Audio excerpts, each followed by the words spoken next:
Welcome back to Combat Mission Battle for Normandy for the 8th mission of the Road to Montebourg Campaign.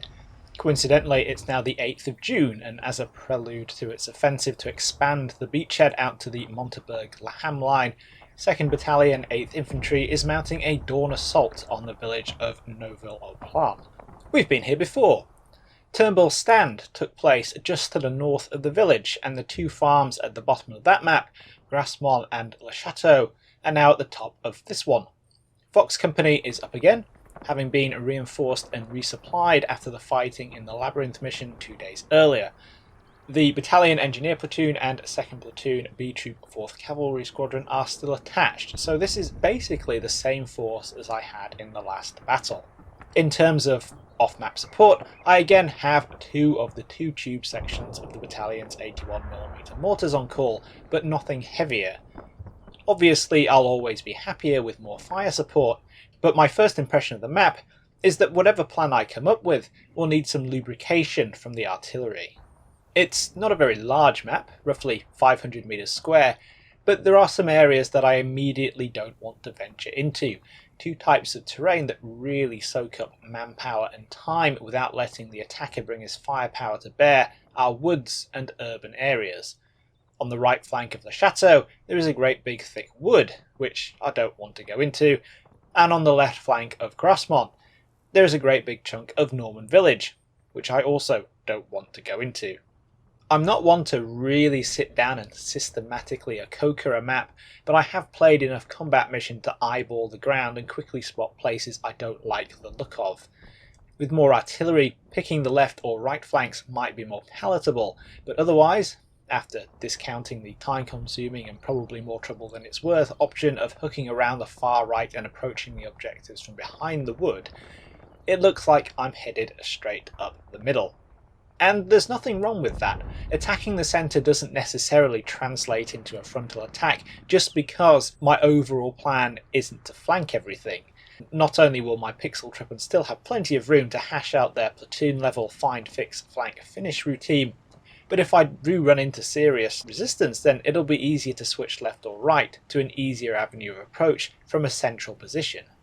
Throwing a few more details onto the plan, I'm first aiming at the orchard and churchyard next to the intersection in front of the chateau. These are small, cramped little compounds that could easily be a pain to clear out, so they're getting hit by one of the mortar sections on turn 1. Gaining control over that intersection should give me some indication of the level of resistance I can expect at the chateau. This is the objective that I'm naturally led into attacking first if I'm going this way. Exactly how to attack it is going to depend somewhat on how the enemy is defending it, but with the obvious entrance to Le Chateau dominated by Grasmont and the houses on the left flank, it seems like I'm going to be drawn towards attacking from the right. This will mean blasting through some hedgerows and dipping into the edge of the wood, which, as I've mentioned, I'm not a massive fan of, so I'm taking my other 81mm mortar section and expending it on the boundary between the chateau buildings and the woods. If there are any Germans planning to resist from there, that should make them think again. Or kill them. Preferably kill them. The final component of the plan is an element of speed. The time limit is 50 minutes, and although this should be enough, the trend with this campaign so far is that I'm spending a lot of time moving to my objectives, but I'm only securing them at the last moment.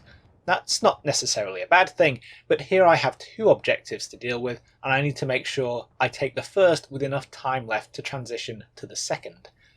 Not only that, but this is a dawn attack. As you may have noticed, it's kinda dark, and I want to exploit this poor visibility to get as far forward as I can before the sun comes up and my troops become a lot more noticeable.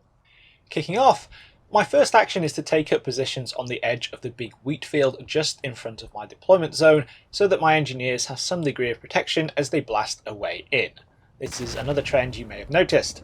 I'm doing my best to avoid roads wherever I can. They usually offer the enemy good fields of fire, so they're almost always covered, mined, obstructed, or at least observed.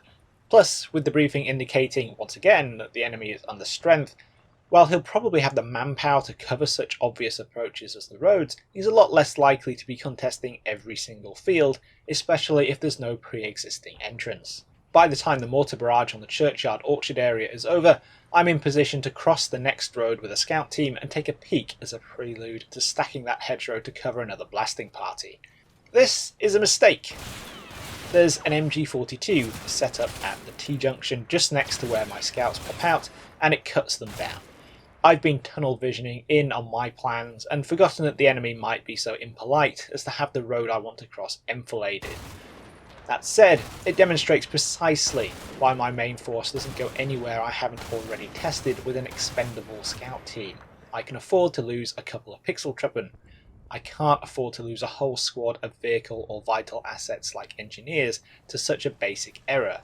It is only a minor hold-up though. I'm able to quickly switch a few infantry teams onto the hedgerow opposite the MG position, arguably where they should have been to cover that angle off when the scouts went out in the first place, and the MG gunner is quickly dealt with. His number 2 runs off towards the village, but I'm not too bothered about him. Before I get a move on into the orchard, I feel like I need to check out the other end of the road as well, just in case. The closest thing I have available is one of the cavalry's MG jeeps, which dashes up to take a look.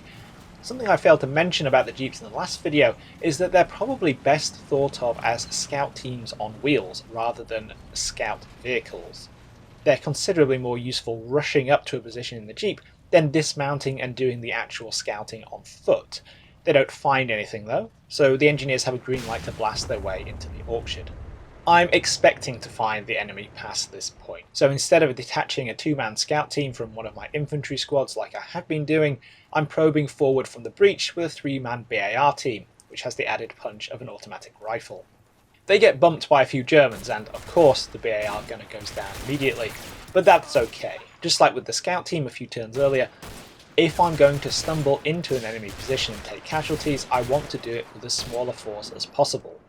It doesn't take much to bring up more infantry and sort the enemy out with Garand fire and hand grenades. The next obstacle is the high wall of the churchyard, which is also easily dealt with. I'm not wasting precious engineer assets on this one.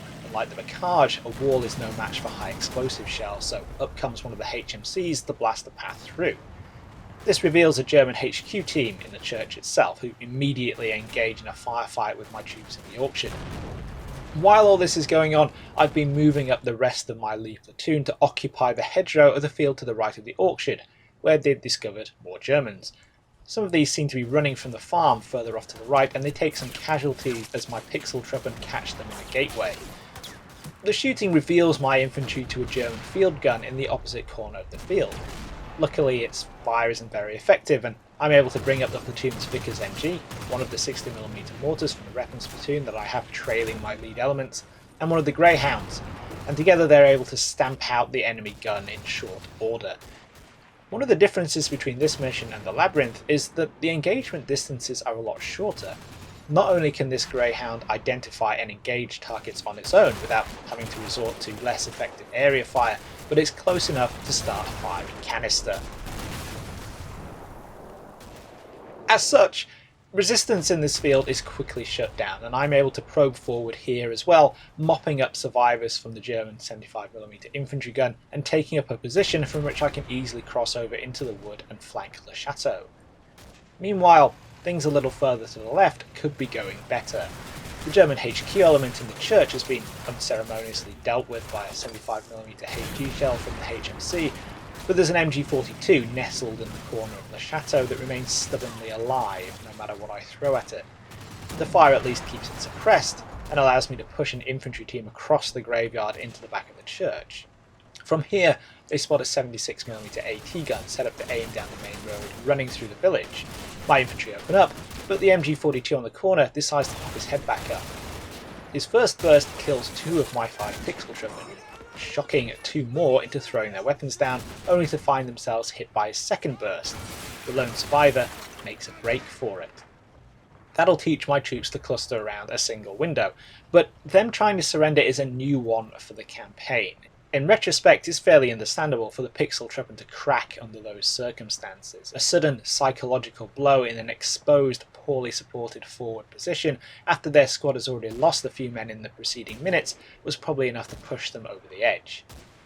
It's not going to slow me down very much though. The HMC is running low on ammo and has blatantly failed to drive off that MG, so I'm swapping it out for one of the Greyhounds. Overall though, my focus has switched onto the right. After quickly blasting onto the road and into the wood, I'm able to start squeezing infantry teams onto the flank of Le Chateau. There's no resistance in the wood, though the 76mm AT gun on the hedgerow persists for much longer than I'd like before going down. Closing in on Le Chateau reveals a lot of fragmented teams of German pixel truppen scattered about who quickly crumble under pressure. Those who aren't gunned down attempt to flee or surrender as I move more infantry in and bring my other HMC up in support. It looks like the mortar barrage at the start paid off, and it doesn't take long to secure the objective area. That leaves Grasmont to deal with. I've already moved the Greyhound up to the corner of the right field where it can see Grasmont's rooftops and start calling the remaining 81mm mortars in to soften the projected defenders up, but I'm mostly going to be pushing from the churchyard and the intersection. Here, things have stabilised somewhat after my other forward platoon took the chateau, though the Greyhound's commander was shot in the head before it was clear. Now I'm able to start reorientating, moving across the intersection and stacking the low hedgerow facing Grasmont to start looking for targets and attracting fire. There is some light incoming, but as the 81mm come in and I move my two forward Greyhounds, the Le Chateau HMC and my 60mm mortars up to engage targets in Grasmont, my infantry is able to string itself out online and put in a fire out for me to start advancing. As more and more of the enemy make the sensible decision to run away under all this pressure, they find that their escape route is cut off by rifle and canister fire. And after a few turns of this, they throw in the towel. You should know the drill for this by now. When one side surrenders, the other gets a total victory. That said, there were still 4 more turns to go, and with the toehold in the Grasmont objective, the chateau secure, heavy enemy and light friendly casualties, the question isn't whether I would have won, but by how much. All told, I lost 6 men dead and 2 wounded, very light casualties for this kind of terrain, and the enemy suffered 28 dead, 17 wounded, and had 7 men taken prisoner. In contrast to the Labyrinth, only 12 of these were killed in the opening bombardment, and while the enemy force was small enough that this made a significant impact, it's not like the off-map support did all the work and the infantry had nothing to do but pick up the pieces. So, Neuville or Plan is secured. That's the end of part 2 of the Road to Montebourg campaign. There's another 8 missions still to go, we're only halfway through, and judging from the nightmarish appearance of the next mission, the difficulty should be ramping up a notch. I know anybody who's played through this campaign is probably going to be really looking forward to me fighting that one. It might be a little while until we go back to the Road to Montebourg, but I am determined to complete the whole campaign. Hope you all enjoyed this one, and I'll catch you in the next video.